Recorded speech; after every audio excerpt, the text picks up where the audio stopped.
Olu lusasazo ngqo lwendaba lusiza kwikomkhulu le-SABC e-Auckland Park eRhawutini nazi eziphambili.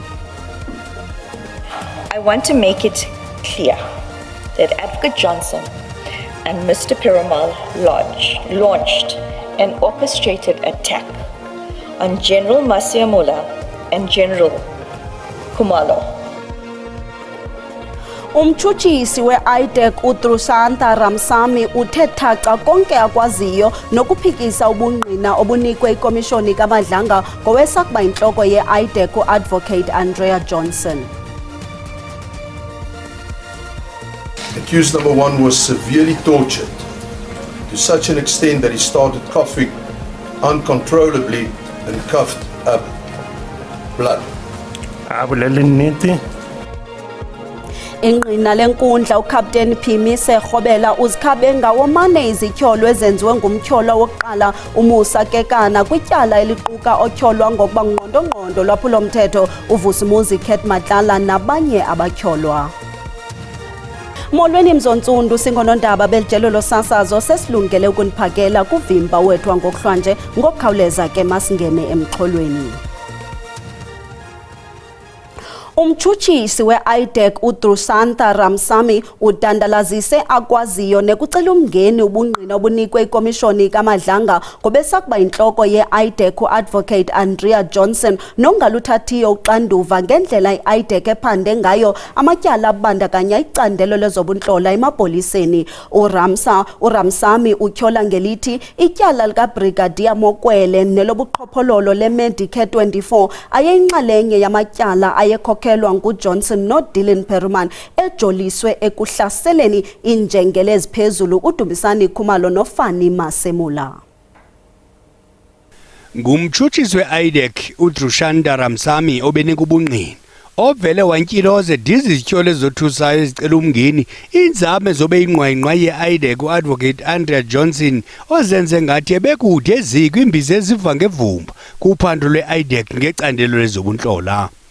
Unkosikazi Ramsamy uthe uJohnson wayengakhokheli kuphela koluphando koko yena Johnson nomphandi oyinhloko we-IDEC onqunyanyisiweyo uDylan Perumal bophula imigqaliselo besebenzisa i-IDEC ukujolisa intolo zabo kubantu abathile.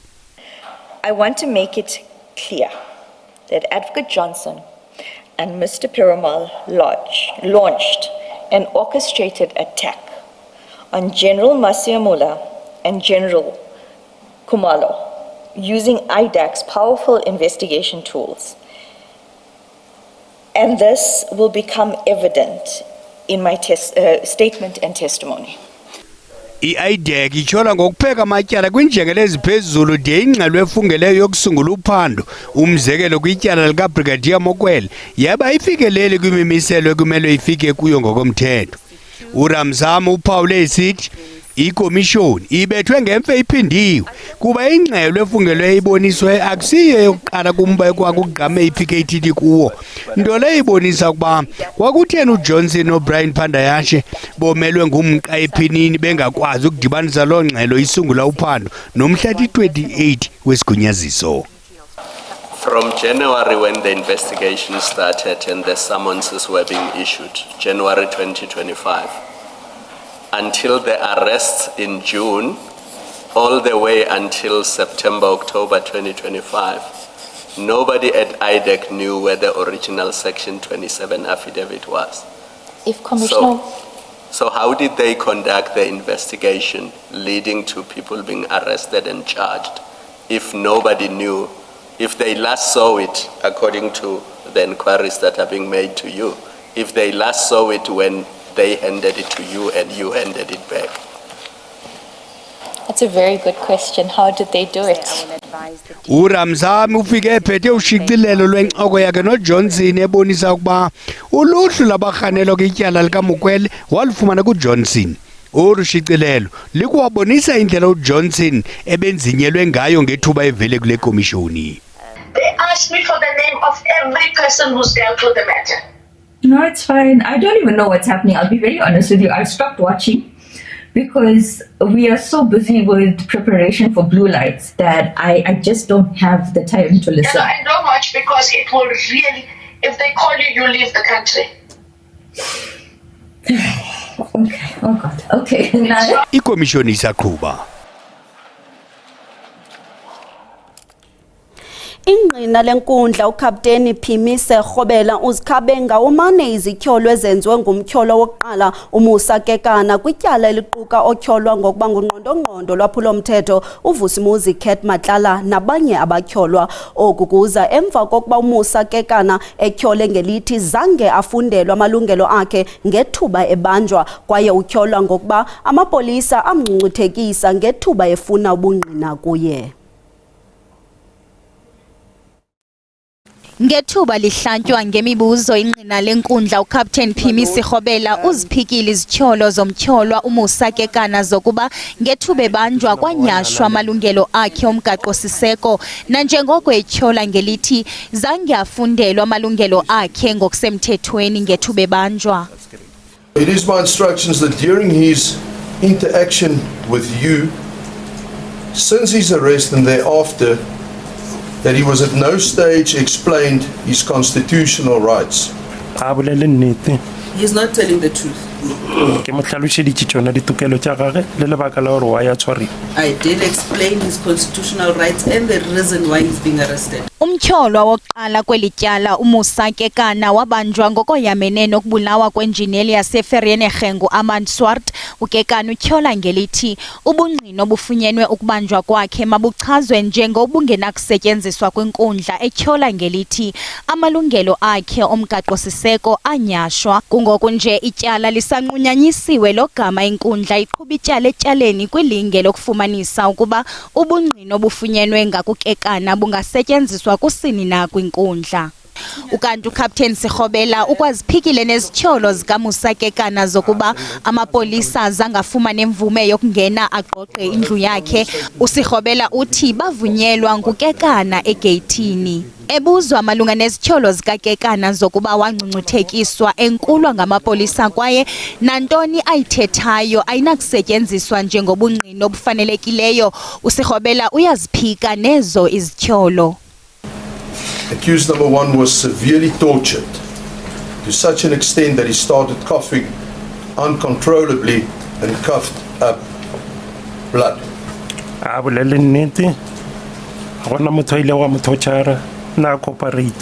uKekana uVusimuzi Khet Matlala nowakwakhe uTsakani Matlala uTiego Mabusela kunye noNthabise Nzama bajongene nezityholo eziliqela eziquka amatyala 11 okuzama ukubulala. Kwindaba ze-SABC ndinguNobathembu Zantsi.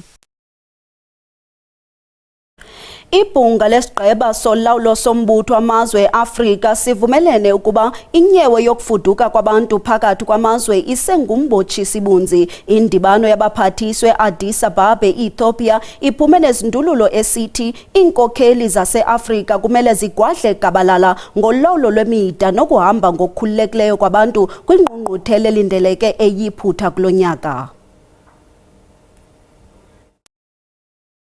Isigaba solawulo se-AU ubekwe esithatheni uMzantsi Afrika okulandela imigushuzo yokhanqalazo echasene nabemi bangaphandle abangenazimpepha. Amazwe aquka iGhana neNigeria afuna inyewe yemfuduko phakathi kwamazwe inikwe ingqwalasela emandla. Bavumelene kambe yabaphathiswa ukuba inene ngumbawo tshisibunzi lo odinga ukushukuxwa ngomongameli bamazwe elizwekazi. uMzantsi Afrika uthi usezawuqhuba nokulawula umilisele imithetho kwimida yawo. Extremes led by Minister Motshekga, we have now put together a plan with the time frames, with the areas, and also a comprehensive one that deals with the border entries, that deals with the border line, that deals with the technology that is needed. So it's about the infrastructure, the technology, and also the management of the people. But it's not only just the fence, it's the roads, it's everything that needs to be done with across the country. iCabinet ithi ikomiti yabaphathiswa kumba wemfuduko iqoshelisa iqhinga elinabileyo ngolawulo lwemida. work has commenced on that plan for managing the borderline. We needed to dot the I's and cross our T's, so it will go to cabinet in the next meeting. But it has not stopped the work that have to be done within the scope that we can move. With that, the major issue currently is the budget issues, which must be finalized with National Treasury. Umba wemfuduko nolawulo lwemedia kulindleke ube phambili xa iinkokheli zakumazantsi eAfrika zidibana kwingqungquthela yeSADC kule nyanga ezayo. Kwalapha ezindabeni uye wabalasela kakhulu umba wophuhliso lwezemidlalo kwinkonzo yesikhumbuzo yalowo wayesakuba ngumdlali weJunior Springbok uLuqobo Bibo Makwedini nosweleke eFrance ebutsheni bale nyanga.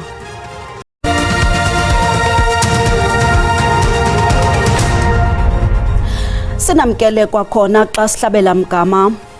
Uye wabalasela kakhulu umba wophuhliso lwezemidlalo kwinkonzo yesikhumbuzo yalowo wayesakuba ngumdlali weJunior Springbok uLuqobo Bibo Makwedini. Abathandi bezemidlalo kumasipala oMbaxe Amathole bagxeke urhulumente ngokusilela ukuxhasa nokuphuhlisa ezemidlalo ingakumbi ezilalini. Inkonzo yesikhumbuzo ibibanjelwe eQumrha kwikhaya likaMakwedini.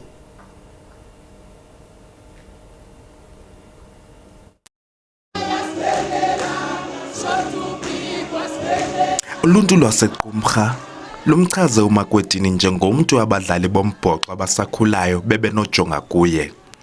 Oku kuza nanjengoko bekhe walimela eli kumanqwanqwa aphezulu. Ukubhubha kwakhe kothuse abaninzi.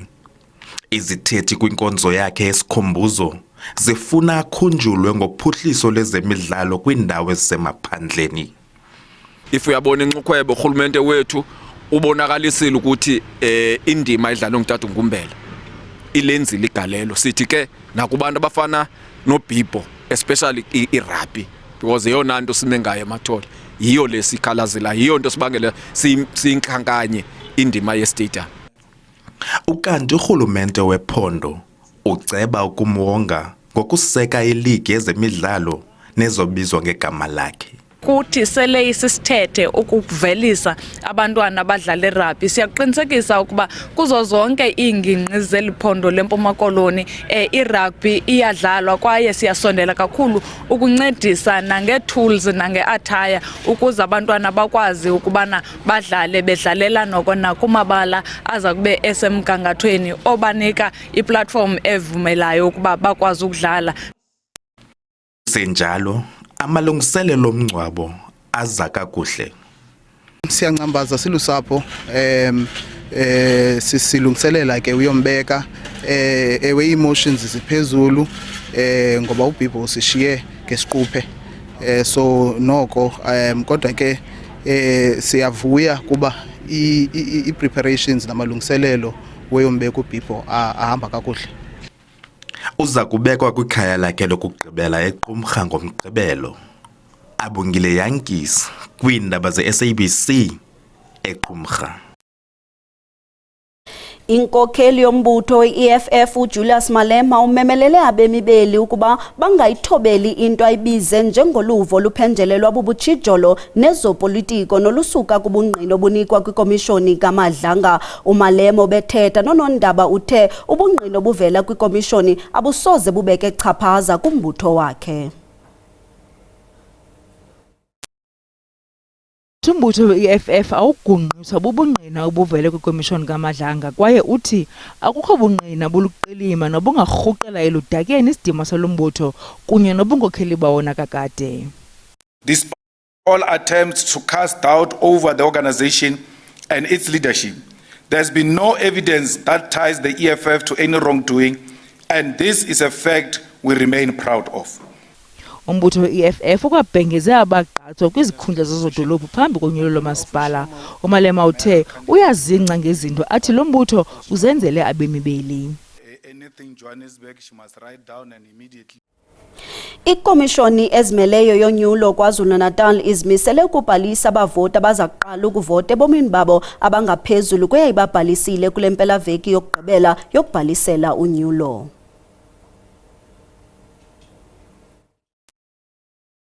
Ekuqaleni konyaka ikhomishana yokhetho KwaZulu-Natal izibekela umgomo wokubhaliswa abavoti bokuqala abangu-312,000. Khomishana yayifuna kakhulu laba abaneminyaka ephakathi kuka-18 no-34. Yize kwakunokukhathazeka okuthize ngaphambi kwempelasonto yokuqala yokubhalisa ngoJuni ngenxa yokwehla kwesasasa lokuvota, kodwa isibalo sabantu ababhalisa sasingaphezulu kwesasilindelekile. Balinganiselwa ku-233,000 abantu ababhalisa okokuqala. Sifuna abantu abawu-79,000 ukuze simithe i-target yethu yabantu ebesifuna ukubabona bengena on the voters roll. So i-registration weekend yokuqala yasinika inselelo kakhulu. But-ke kunomkhuba la eSouth Africa ukuthi abantu baye baphume ngomningi babo masebeza ukuthi ithuba lokugcina. So sibhekile ukuthi nakule registration weekend masingayimithanga le target sibheke ukuyidlula. uMasinga uthi ikhomishana isaqhubeka nokufuna abavoti abasele abangakabhalisi kabusha ezindaweni ezithintwe ukushintsha kwemingcele. Izicembe zinyukile kusukela ku-901 zaya ku-921. Lokhu kulandela ukuhlelwa kabusha kwemingcele yomasipala yibhodi ebhekelele ukuhlukaniswa kwemingcele. So sicela ukuthi either uye kwi-voting station nge-registration weekend uyosinike i-address yakho kabusha noma uhambe uye ku-website yethu yaka-IEC ufike ucreate i-profile, username and the password bese uyakwazi ukuthi usinike leyo address ngoba i-address ezositshena ukuthi wena ulaba abasalile kule ward or yilaba sebekhishiwe asebefola under any ward. I-IEC ithi izobe isiqaphile nesimo sezulu kule mpelasonto. Ithi ithimba layo libhekelele izingqalazindo yezindawo zokuvota lisebenzisana nomnyango wesifundazwe obhekelele izinhlekelele. Kwindaba ze-SABC ngu-Ayinda Mhlongo ngiseThekwini. Abemba ngaphandle abangenazimpepha abangaphaya kwama-50 babanjiwe Louis Richard eLimpopo bagcinwe kwisikhululo sasekuhlaleni samapolisa okwethutyana baza kusiwa kwisikhululo sokudidinjwa saseMosina ukuze baqinisekiswe phambi kokudidinjwa. Ukanti kwakweliphulo kukwabanjwe abali-18 abarhanelwa ngokudlwengulwa nobunye ubugwenxa. Iphulo loqoqo kulentsasa iLouis Trichardt kubanjwe abaliqela kwilokishi yaseChikota uluntu lusithi ubukrele buthendi kule ngingqi. Considering this fact about foreigners, people that are not documented, we look upon Uri towards that they are nowhere to be found because they are not documented in the system of South Africa. In an area where you are not documented, it is prohibited.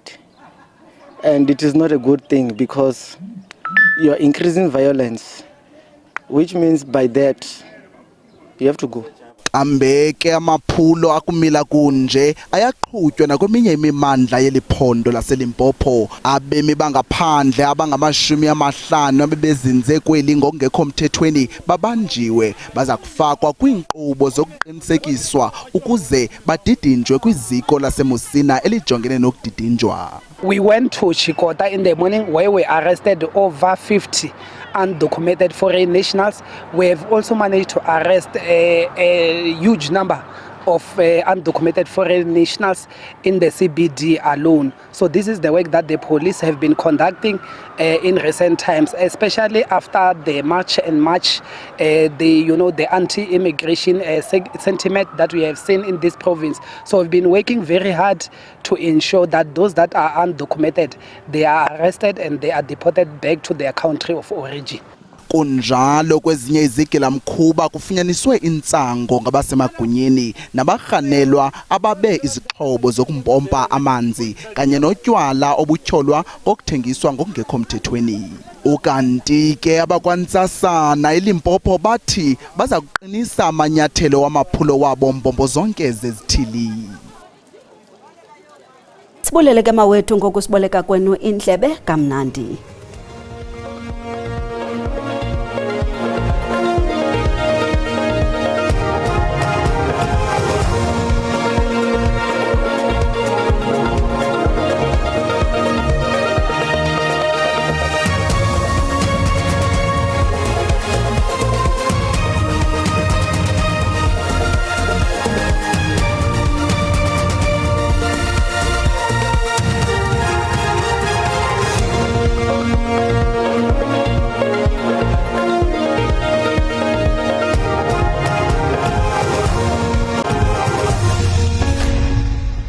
Bhatani mawethu ngicela sikhongozele nalo qikelelo lwemozulu ngokuhlwa nje lihlaba umhlaba kwindawo ezininzi zelizwe kodwa kuthethwa loo nto kwimimandla esempuma nalapho sibonto balithe rhwelele ngamafu futhi ke khona lamathutyana ngephemvula kwindawo ezigudlunxweme lwasempuma koloni ukugutha kuyakuthi kaphaya KwaZulu Natal ngokunjalo naphaya koMbombela kanti ke ngomsombo ke lisabonto ba lisaqhatha ubhobhoyi kwindawo ezininzi zelizwe kodwa ke lisiyarhwelele ngamafu phaya empuma koloni kuyongena phaya KwaZulu Natal ekhona ke lamathutyana ngephemvula lindelekileyo pha kwindawo ezigudlunxweme la KwaZulu Natal kanti ke mbukelo uyabongozwa into baqaphele kaloku la moya uyakube ubhudla ngamandla phaya kolwanxemela KwaZulu Natal ngokuhlwa nje ngokunjalo nangomso kanti ke wona amaqondo okutshisa phansi naphezulu asibonisa into bakwalaphondo lapha eGauteng amaqondo athanda baphansi ngo-18 phaya eGauteng ngelixa phaya koCarltonville silindele 20 masambe ke mbukeli singene ngoku phaya eLimpopo nakhona sabona into amaqondo asephansi pha koDzanini nakobhulukwane ngo-19 kodwa kathathise kufudumale kakuhle